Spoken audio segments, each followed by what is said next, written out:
Bueno, ya estamos entrando en la etapa final de este curso y vamos a encontrarnos con uno de los conceptos que engloba todo aquello de lo que hemos hablado sobre lo que implica la ética, la integridad y la probidad. Esto nos lleva al concepto de liderazgo. Tal vez es este uno de los conceptos más polisémicos a los que nos podamos enfrentar, un concepto que es interpretado desde la disciplina desde la cual se le estudia. En términos muy generales, nosotros hemos identificado 5 elementos desde los cuales podemos hacer lectura de este concepto. Primero, es un proceso. Es un proceso y esto lo que nos quiere decir es que tiene una naturaleza dinámica, una naturaleza transformadora, que cambia y que se ejerce en continuas situaciones y circunstancias. ¿Quién ejerce este proceso? Un individuo. Un individuo que es el actor central de la acción, el cual deberá tener un conjunto de habilidades, de aptitudes y de rasgos que le permitirán ejercer este liderazgo en un determinado sentido, siendo este un liderazgo enfocado a los resultados, otro enfocado mucho más hacia las personas, otros transformacionales, y ya hemos visto las diferentes nociones asociadas al liderazgo. Este individuo que ejerce una influencia que va a ser vital y que va a ser motor de transformación hacia un grupo de individuos, quienes en su mayoría son denominados seguidores, quienes reciben las directrices, están en posibilidad de aplicarlas y son finalmente quienes emprenden unas acciones ¿para qué?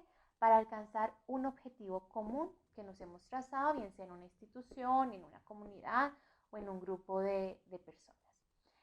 Eh, Aunque muchas veces este concepto se ha reiterado, se ha manejado, es muy importante que nosotros seamos conscientes de que todos en algún momento somos líderes, bien sea desde una naturaleza institucional en donde se ha formalizado nuestra relación de liderazgo o muchas veces como líderes informales. Somos líderes informales en nuestros grupos de amigos, en nuestras familias o en los diferentes ámbitos de relacionamiento.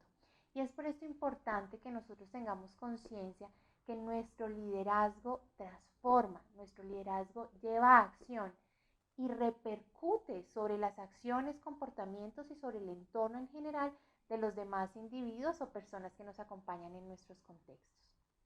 Es por esto que cada vez más empezamos a abordar y analizar cuál es el tipo de liderazgo que buscamos en nuestras instituciones, cuál es el tipo de liderazgo que buscamos en las sociedades, en las organizaciones, en las empresas.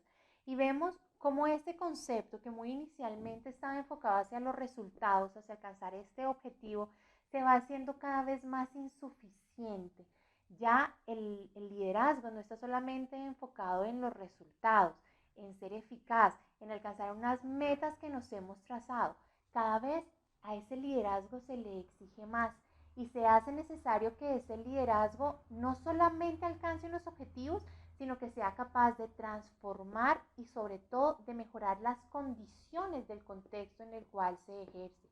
Los líderes ya no son considerados solamente por lo que saben, cada vez se hace más fundamental el rol del líder por lo que es y por los valores que representa. ¿Por qué? Porque el líder se convierte en esa figura que ejerce representación, una figura sobre la cual muchos individuos quieren verse representados en ese rol y que a su vez legitima su accionar, legitima su rol desde el conjunto de valores que ejerce, desde la ética que plasma en la toma de sus decisiones y sobre todo en las formas de relacionamiento con las demás personas de su grupo.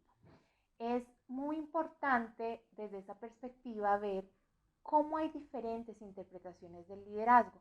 Nosotros quisimos traer a colación esa gran dicotomía que nos presenta Max Weber cuando nos habla del político y del científico, pero que en realidad plasma cómo todos en algún momento, cuando estamos en momentos de liderar, en momentos de dirigir, en momentos de ser quienes encabezamos una acción, nos vemos enfrentados en relación a dos tipos de ética. Y es que Weber nos habla de que como líderes podemos actuar desde la ética de la convicción o desde la ética de la responsabilidad. Las dos son importantes, las dos se complementan, pero es muy importante que siempre esté presente la ética de la responsabilidad. ¿Por qué? Porque la ética de la convicción es aquella ética que nos lleva a actuar con pasión, que nos lleva a hablar, que nos lleva a actuar con fundamento en lo que nosotros creemos, en lo que pensamos es lo mejor. Pero muchas veces esa ética de la convicción no nos permite medir las consecuencias y los resultados de nuestras acciones. Nos impide ver cómo nuestras acciones y las decisiones que tomamos afectan a los demás por alcanzar un objetivo en el cual creemos. Es una ética que, si no va de la mano de la ética de la responsabilidad, puede ser muy peligrosa para las instituciones en particular y para la sociedad en general. Es por esto que Weber nos presenta la ética de la responsabilidad como fundamento para aquellos que hemos decidido estar en el servicio de lo público y finalmente en el ejercicio de lo que somos como ciudadanos. ¿Por qué?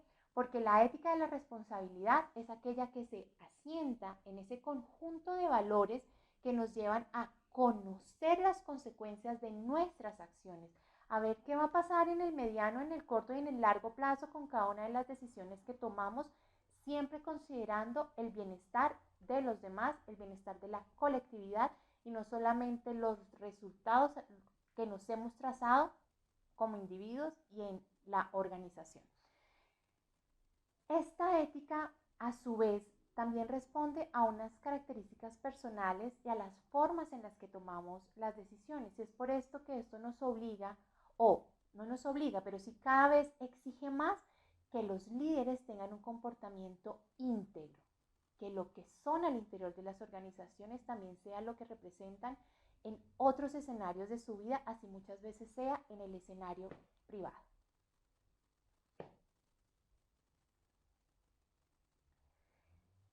Cuando hablamos de este tipo de liderazgos con un gran sentido ético, vemos que es un liderazgo que se fundamenta en las relaciones que tenemos con los demás, en las relaciones que tenemos con los miembros de estos grupos, de estos colectivos.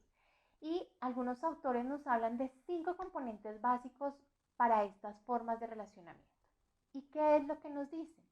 Este liderazgo debe tener un componente de integridad, que como lo decíamos, se trata de expresar los valores de la honestidad, la veracidad, es la coherencia entre lo que decimos y la forma en la cual actuamos.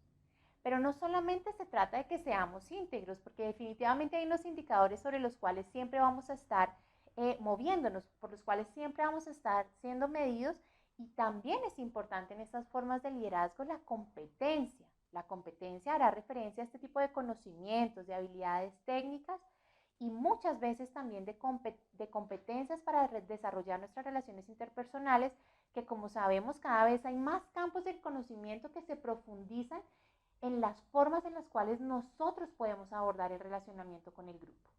Es además importante la congruencia. Y por congruencia entendemos la confiabilidad, la predictibilidad y el buen juicio que son capaces de tener nuestros líderes y que somos capaces nosotros de tener frente a los demás individuos de nuestras organizaciones. La lealtad va a ser uno de los indicadores por los cuales vamos a tener mayor reconocimiento, porque implica esa voluntad de proteger y preservar la identidad de las otras personas que nos acompañan en el cumplimiento de nuestros objetivos. Y hay un quinto elemento además que es fundamental y es la apertura. La apertura entendida como esa voluntad de compartir ideas e información con toda libertad, buscando siempre el crecimiento del grupo y no necesariamente el acaparamiento de esa información, el acaparamiento de esos beneficios para poder figurar. Y es por eso que quiero invitarlos a dejar de pensar en el liderazgo desde esa disyuntiva entre lo que es el liderazgo efectivo y el liderazgo ético, porque lo que nos muestran los estudios recientes es que en la medida en que nosotros incorporamos esquemas de liderazgo ético, también tendremos una mayor probabilidad de alcanzar los objetivos de la organización. Y no solamente de alcanzarlos, sino de afianzarlos y lograr establecerlos en el mediano y en el largo plazo.